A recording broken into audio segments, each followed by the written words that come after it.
Hello viewers, welcome back to Adamazi TV. Please do well to hit that subscription button. Of course, Adamazi TV is your media brand that connects all Africans back to their roots. And today, we are in the land of Arochukwu ancient kingdom. So right here, where we are standing, is the boundary between Arochukwu and Ututu. And there is something important that we would like to show you here.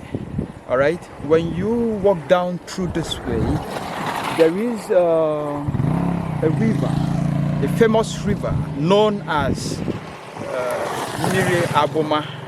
Okay, now this river is known as is a historic river wherein if you are a twin, as in people who are twins, they dare not cross the river. What you need to know is that this river, twins don't cross this river, and that is the river that shows the boundary between Arochukwu and Ututu. Why people are not here in the river today is because today is market day, so of course everybody is in the market. So we are here, and this is Aboma River in Arochukwu, Abia State, Nigeria. All right, the river where twins don't cross. All right, so this is it. Thank you guys.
Now leaving Amanagu, we are entering into Ojari. Ojari village is where the famous Ajale people in Anambra State hail from. This is their origin. Ojari in Arochukwu, Abia State, Nigeria.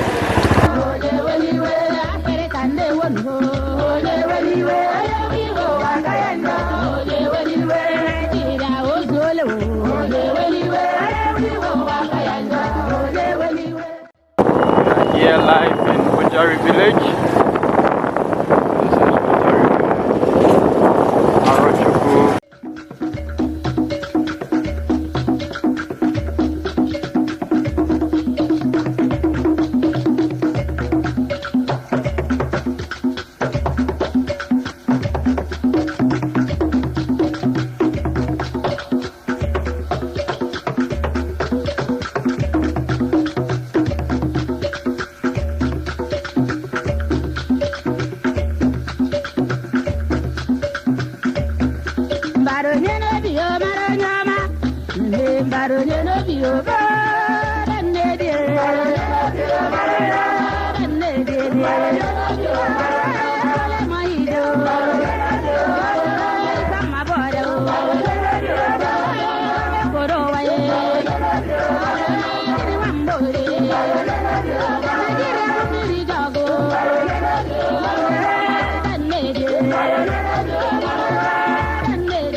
Alright, we are still here in Arochukwu, and right here where we are is Amasu village.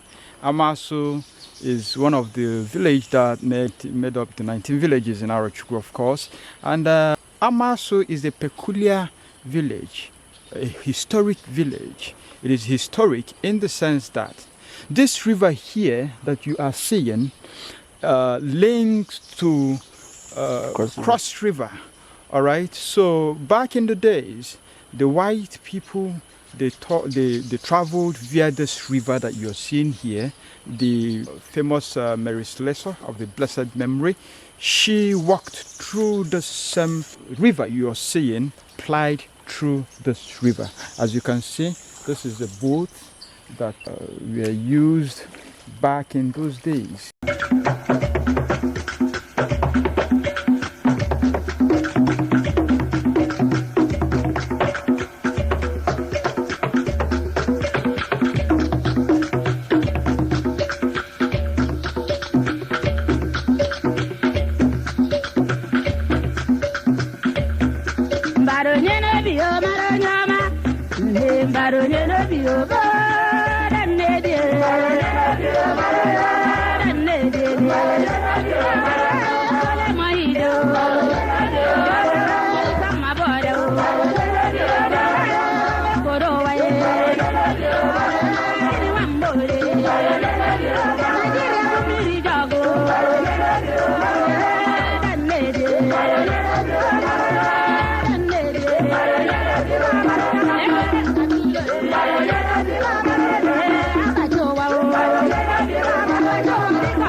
Okay, bon man. Amasu were kele ojeyo, bede bole ojari were kele be onanya bunu bede ma.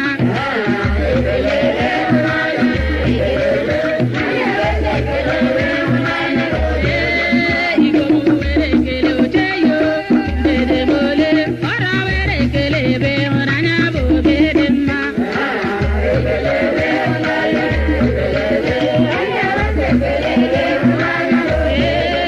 Kita were kele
Madu ama monye de